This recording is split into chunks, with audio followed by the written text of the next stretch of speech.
Ladies and gentlemen, welcome to Modern Financing. My name is Sasha Star. I would like to introduce our guests. Peter Bennett, welcome to the show. He's a Hi. professional on Wall Street and educated in New York University. Welcome to the show, Peter. And also we have Nick Oliviada. He's a founder of this network, IBM TV or POT TV now. And we were going to discuss the markets today. It's fantastic to see how Dow is resilient in considering that there was inflation, the worst numbers in 40 years or so. Yet Dow is in a plus territory, at least as a time as we speak. It was a little bit up and down today, but right now it's up. So, Peter, what do you think about this interesting effect of Dow being so resilient? Well, I think the markets, this is, I think, the last big or medium run up before we have big trouble in 22. And I'm not surprised by what's going on because the investors and everybody and the Fed particularly are between a rock and a hard place. If you look at the Fed situation, which is going to feed into the problems of the investor, basically we have inflation now running at 7%. Now, that's bad, but I want to read you something that's very interesting, and then I'm going to explain what I think is going to happen. This came from a Barron's article about 2 weeks ago. It says, in the 1968 to 1983 period, it was dubbed the Great Inflation. The CPI, Consumer Price Index, jumped 186% during those years, or 7.3% annualized. But war wasn't the culprit this time. The origins of the Great Inflation, according to the Fed Reserve's own mea culpa, were policies that allowed for an excessive growth in the supply of money. Now, that is brilliant in terms of what it tells you. First of all, it's interesting. 7.3% sound familiar? So we could be in a period where we have inflation, and I think we are, and I'll tell you the 5 reasons why, for a long time to come. I don't know if it's going to be 7 or not, but it's coincidence that it happens to be 7 this year that we're looking at. So the reasons we're going to have inflation coming forward is, one, the labor shortages now, which were exacerbated by government policies, but that's going to continue. It created a mentality, retirements, people who decided to take off, and now people expect more wages and they're moving around more. 2, the supply chain issues, which now the government this week, I think it was Paulson, I'm not sure, but somebody said they're expecting the supply chain issues to last through 22. Again, I blame the government for this because there's at least certain steps they could have taken. But so we have supply chain issues. 3, rents. Rents lag housing prices. Housing prices went up like 20% last year. So if housing prices went up and rents lagged by 6 to 8%, I'm not very optimistic about what rents are going to do in the next 8 months. 4, energy. I've on the USAC conference call, I have 5% interest in USAC of my portfolio. They said that energy companies are investing 40% too little capex just to keep supplies where they are, and that alone is, and they're a credible company, But also, I've seen Exxon, Chevron, all these people talking about the transition is going to be, quote, messy. So JP Morgan forecast oil at 125 recently by the end of the year and 150 in 23. Energy alone will drive inflation through the roof. And then we get to excess money printing. 2 points there. Excess stimulus, the economy was doing fine, and they keep, doing stimulus. So they're paying people to stay home, they're printing money, they're trying to print more money. This is not good in what was a healthy economy that President Biden inherited. It was an economy that was growing at a very nice GDP rate. And all of a sudden, you throw more and more money into it, it has to have an effect. But the big thing is Medicare deficits too. In 2026, we're going to go into Medicare deficit. Those deficits are gigantic because they're bigger than the money than all stocks, bonds, and privately held real estate in the United States. Other countries around the world are in the exact same situation or worse because they are promising not only free hospital like the U.S. has done, but they're promising free medical, like doctors and prescriptions. So in all these countries around the world I've looked at, they're in the same situation. I always have to say that because it's not just about the U.S. So all of this is going to.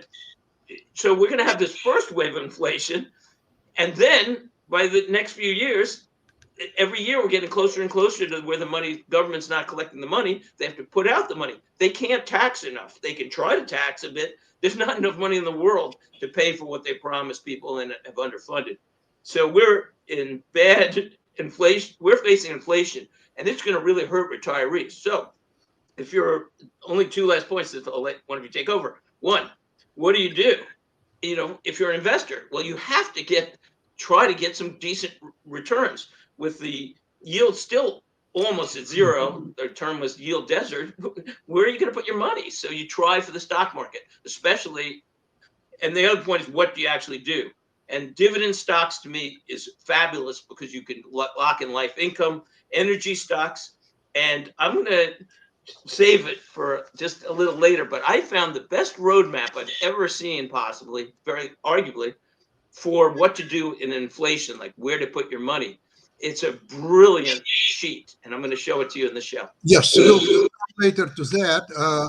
But I would like to add to everything what you said is the coronavirus issue. It's still there, and in fact, it's getting really uncertain with this new Omicron thing. And there are talks about Omicron combining with Delta, and Omicron combining with, for example, even with the flu. Could create some really very uncertain outcomes, and there are no treatments for that because it's still like not there. But the further issue is even it's uncertain whether Omicron creates antibodies to prevent further cases of Omicron. So the whole concept of herd immunization is very shaky at this moment because I've never seen any evidence that people sick with Omicron are getting really antibodies that will prevent further cases in the future. Nick, what's your take on this issue? I'm not traveling, Sasha. I mean, I'm limiting my travel because of that. But a lot of people are getting sick without traveling. Well, that's because they don't isolate themselves like I do in my room here and just do television shows. So I work on my clients' issues without ever having to leave because I do everything on the internet. But that's how you get sick, is it's contact with other people that are. Although I was out today, I wear a mask. I hope I don't get it. I got what I call it the booster, but there's no guarantees in life. It's going to be. I think COVID's going to be around for a while. I also agree with Peter that you're going to have to do something about this thing called inflation, surviving it. And that's going to be what does the investor do? Now, in the pension world that I work in, we have to put the clients with these fixed equity index annuities. In other words, basically, we're buying CDs at 2% to 4% a year, which currently doesn't even match inflation. In other words, my clients, unfortunately, are going to be losing real purchasing power every time we put them in the pension. The only reason they do it is their income taxes are 40%. And in California, where Peter's thinking about moving to, the state income tax. I know that. The state income tax is 13.3%. I would not be going to California. My brother moved out of there. Did he really? Okay. A lot of people for taxes was one reason. Okay, well, it's 13.3% on top of the federal, Sasha, and there's no deduction for it anymore. So that's the only reason I get them to do the pension is because we can eliminate those taxes. But man, the tax environment in some states have now created the first demographic shift we've seen as people are exiting California, New York, and going to Florida and Texas. And that's a reality. I saw it in my practice last year. It looks like it's continuing this year. And we're doing a lot of business now in Texas and Florida because of that. I also agree with Peter on this one. Dividend stocks and energy stocks. Boy, I love those boys.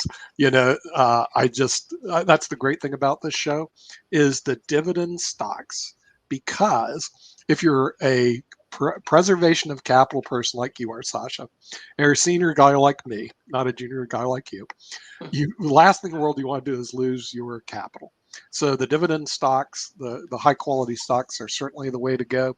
I think, and I believe in Peter, that the energy stocks, are down. Although I must admit, the pharmaceuticals I bought, I was going to pull them off today. BMY, Bristol Myers Squibb, and Pfizer. I've done really well the last Yeah, couple they are months. doing well. Yeah, They're doing well. I bought them on the down, Peter, because Mhm. remember they went down 11%. That's why I bought them. I was going, they went down because of the thought or the scare that Congress is going to control the pharmaceutical industry. Well, that was just a scare, obviously. Now they've gone back up. Now the real problem is once they go back up and you make like 11% in a Yeah, month. what do you do then? Yeah, That's the question. Should I yeah, sell them? That's the real right. question. Should I cash out and move over to energy? Yeah, that's And always the problem. Like if you do it, I mean, it's not a problem. It's a good problem to have. But if you yeah, if a stock goes up, then the dividend yield goes down, and right. the future appreciation goes down. But let me say, on Omicron, I have a different take because first of all, from what I keep seeing, and I did not say this about Delta, and there's still Delta out there, so people have to be really careful. But everything I'm seeing is saying Omicron is not that dangerous. My own stepson had it, and he had no symptoms. I know other people who had no symptoms. They don't even know they have it until they test. And a lot of the and also I've heard, secondly, that a lot of people who get Omicron won't get Delta or Omicron. At least some doctors are saying that it can protect you against both.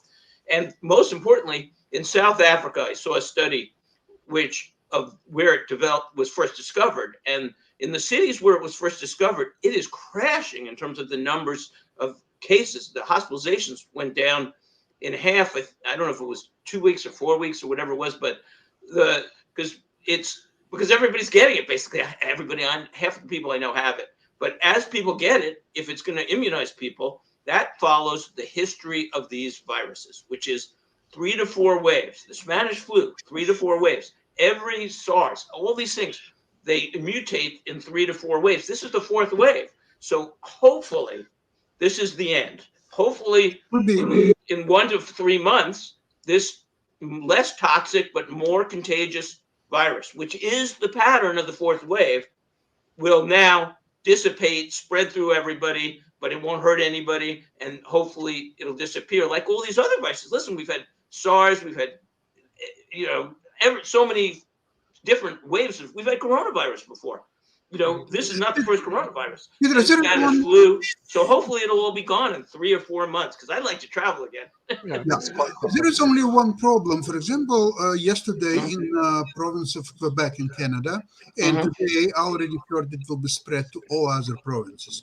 See, the problem is that Omicron, if you are fully vaccinated, it's indeed not so dangerous thing. Sometimes it takes 2-3 days and you're fine or so on. But those who are not vaccinated, it's much more severe forms, and people need hospitalization and ventilators and so on.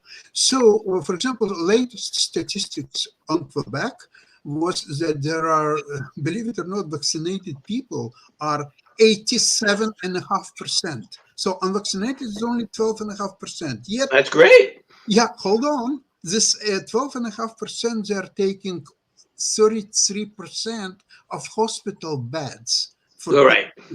See, this is where the problem is. So people who need, for example, heart surgery. I have a friend of mine here in Toronto. He needs his heart surgery, and he cannot get even admission to the hospital. There are not hospital beds available.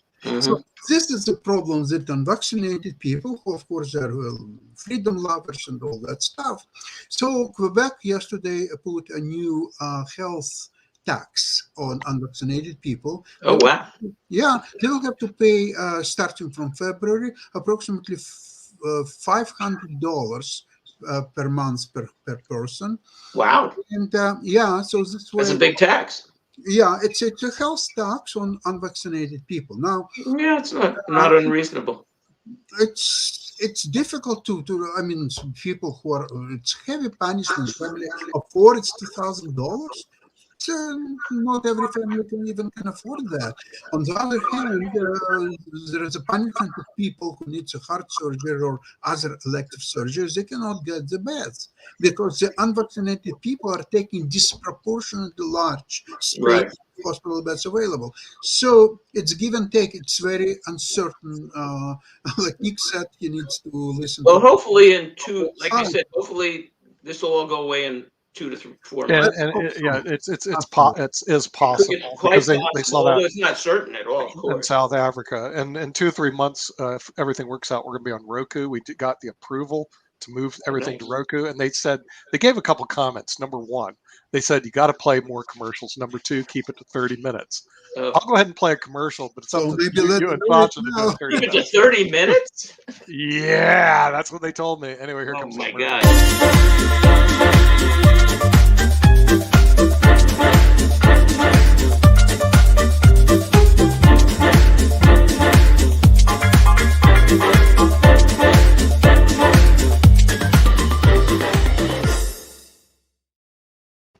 The commercials run about 10 or 15 seconds. They're a lot Well, that's good. faster now. It's So not like 3 That's minutes fair on the enough. main no, stations. Yeah. they want the commercials around 10 to 15 seconds. Mhm. Okay. Okay. And the thing is the show around 30 minutes. So I know, Peter, we're down to like 10 minutes. You got a lot to talk about the market.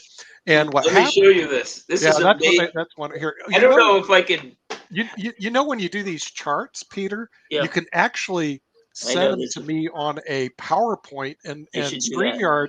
StreamYard will actually reproduce the whole chart. But So what I it's want people. You're not going to be able to read it, but I just want you No. to look at what this is. So yeah. I'm looking at this chart now. Here's the amazing thing. This is Oh, so show the fabulous. chart again. I'll give you a close in on it. There we go. Oh, okay. If you can look at this. As a matter of fact, I was hoping to do it. So this is. It's not going to help the audience. I'll just have to tell you what it is. But on the bottom axis, no. Let me start with what it is. So this is the history of different sectors in the market, investment sectors, in a 3% plus inflation environment from 1973 to 2020. So that is a long period of time, and we're very likely going to be in a 3% inflation environment. So what could be a better roadmap? Then at the bottom here, I'll just show one more time, but you're not going to be able to see it really. You have the percentage of positive real returns against inflation. And over here, you have the actual returns, which is outperformance versus inflation. So it's in 4 sectors. So it really tells you historically over 30 years almost, no more, 73 to 20 is like 50 years, what sectors did well in an inflationary environment. So let's start with the real losers. Mortgage REITs underperformed. You do not want to be in mortgage REITs. Underperformed uh, and only had outperformance in less than 30% of the cases, and it lost about 11% a year to inflation. And we could be in a 10-year inflationary environment. I wouldn't be surprised, just like we were back in the great inflation. Another one, consumer discretionary, not good. 8% almost always loses money. Then you get to the middle sections of here where you have at least okay performance, but not great. The whole equity market, 50% of the time kept up with inflation, and 50% lost money to inflation. But the average return to inflation minus 3%. I'm approximating all this. Telecoms lost money even more, even though I like TELUS. It only kept up with inflation 43% of the time. So it actually lost money to inflation. The net was -2. I still like TELUS, but not good. So then moving to the right, industrials, financials, 50 to 55% of the time did you even keep up with inflation. The average return was negative. You don't want to be really if we're going to have inflation, you don't want to be in even materials, which is surprising. But materials, industrials were a slight loser. So where do you want to be? And this is, again, the most brilliant chart I think I've ever seen. So utilities were almost 50-50, but at least they had a net plus 2%. So they actually kept up with inflation. I have like 1 or 2 utilities, not much. So who were the big winners? 4 areas. One, and I'm not big on this one, but it's a very risky thing in a way. And this tells you this: precious metals and mining. And I'm like 3% GLD. Interestingly, it had one of the best average performances during these 50-year periods. It was up about 8%. So it's a pretty good expected value bet.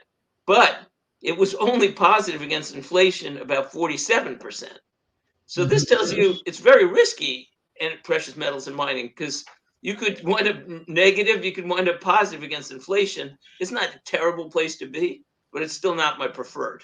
So we get down to 3 areas. And by the way, tech is not in this. I think tech will do fine, some of the big tech. If we get to it, I'm going to get to Amazon, which is my options discussion, but I don't know if we'll have time if we're doing half an hour or 40 minutes. It depends what we're doing today. But so consumer staples, finally, at least we're in a positive against inflation zone. And I'm very big on consumer staples. I have about 8% in RHS, 9% in that. It's a consumer staples fund from Invesco, and they have equal weights. So I like the risk. The positive return against inflation wasn't tremendous. It was about 3% maybe, but at least it was positive maybe 56% of the time. So, okay, that's not bad. You know, the odds are better than 50-50. You can keep up with inflation, and you can actually, on average, beat inflation. So where's the 2 big winners? One, equity REITs, surprisingly. Equity REITs were positive against inflation in about 68% of the time, and the average return was 5%. Over inflation. So what are we talking about? Well, shopping centers, apartments, malls, but I believe personally that we have a big office crisis. And so there's a lot of equity REITs I won't touch. I won't touch medical office REITs. Now I'm out of storage because, and especially anything that own offices, forget it. Because New York's occupancy rate, is 25% right now. And it's similar all over the country, give or take. Peter, So, malls probably are also quite risky at this time. What is? Malls, probably also risky. I'm sorry, malls? Malls, shopping malls. Oh, malls, yeah. I don't like them either as equity REITs. I like open air shopping centers because people stay in their vicinity. They're very crowded. They're doing very well. And I like some apartments, although I've reduced that a little bit, because if we run into enough trouble, even people won't pay, rents. Rents are going to be going up for a while. I like those. And then so equity REITs, you have now at least, again, a 5% positive return and a pretty good chance at 68%.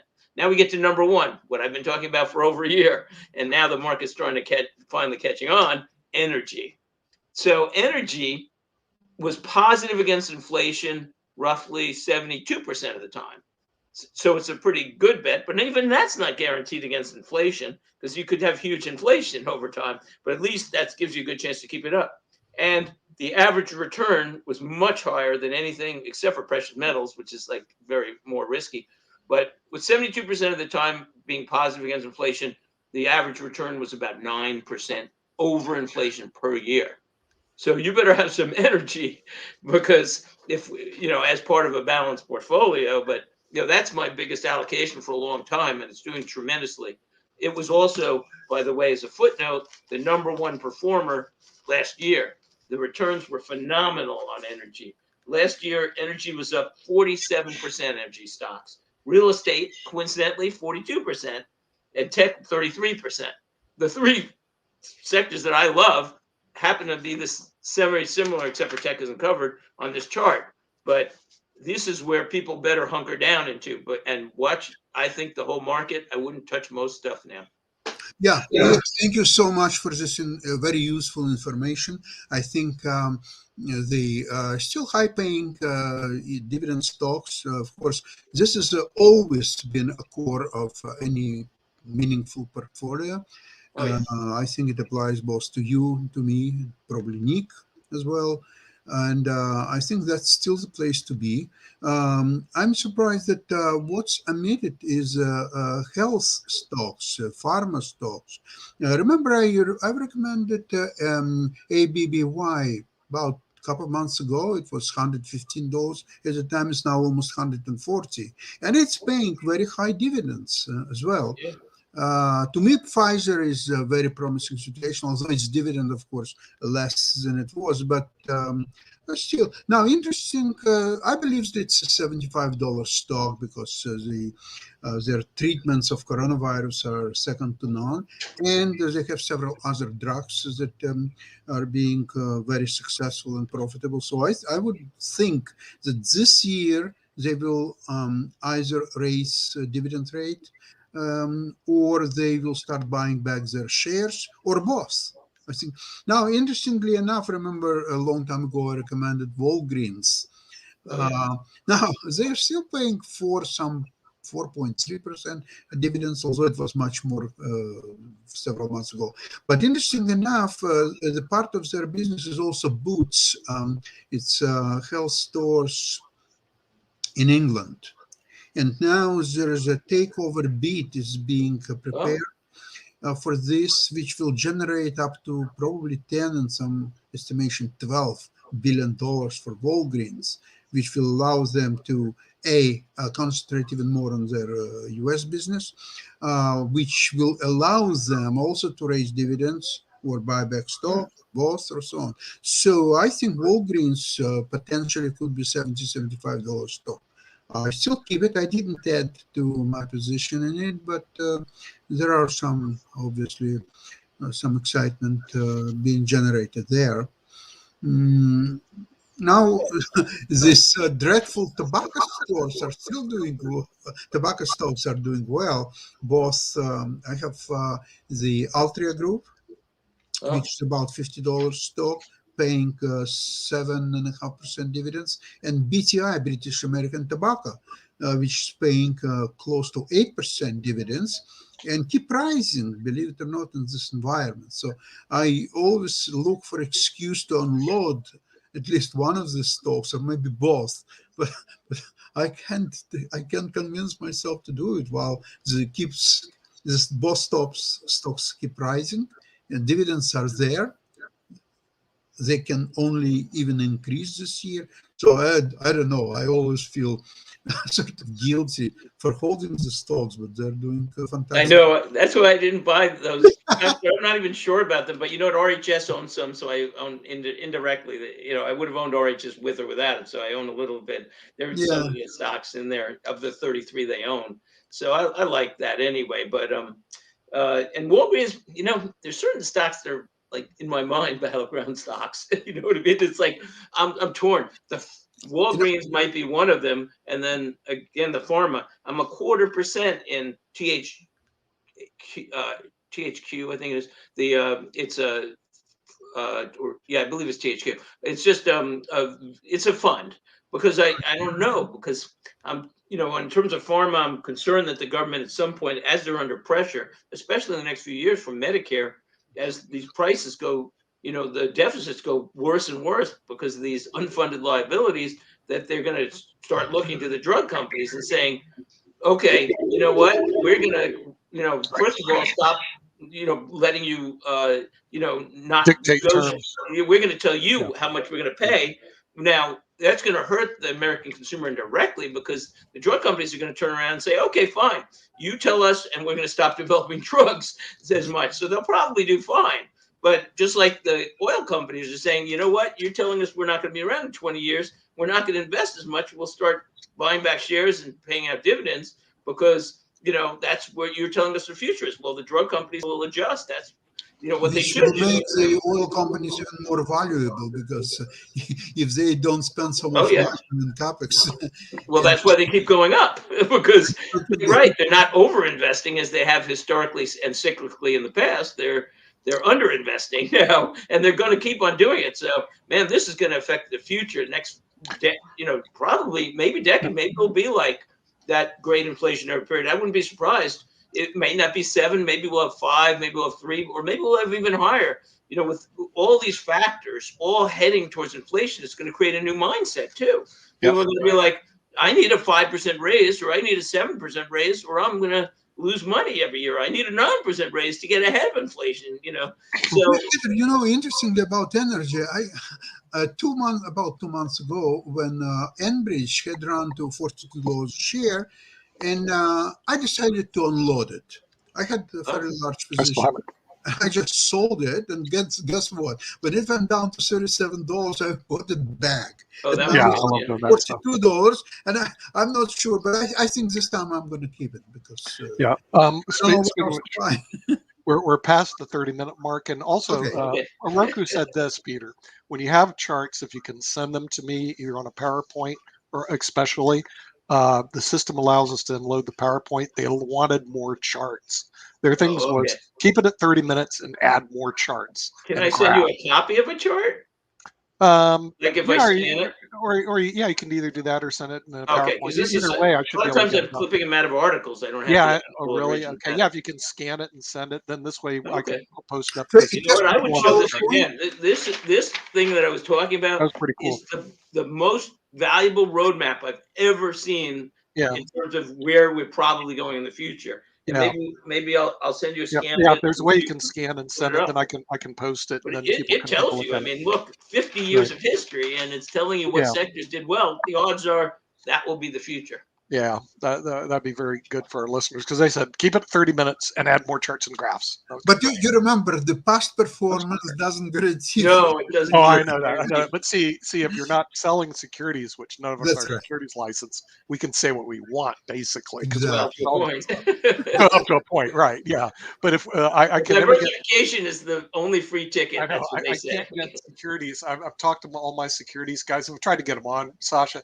Every time they say I've got to have everything cleared through the broker dealer before I can put everything on. It's a real I have a few people here in Canada as well that I talk really to. Yeah, they like the show, but they have to ask their department where they work to appear the show, and they get I can't get them on because of that. But I had Dennis on the other day, but he owns his own RIA, and he just talked about economic forecasts. In other words, you got to be real careful if you're an RIA or registered investment advisor. And your securities license. And they monitor everything. Your firm monitors everything. Right. They monitor everything. And they want your whole investment portfolio with them, by the way, too, so they can monitor everything. Yeah, they monitor everything. All right. Well, we better go. Thank you very much for today's program. It was Modern Investment, IBM TV, Pod TV. And welcome back in a week time, Wednesday, 1 o'clock as usual. Thank you very much, everybody. Bye-bye.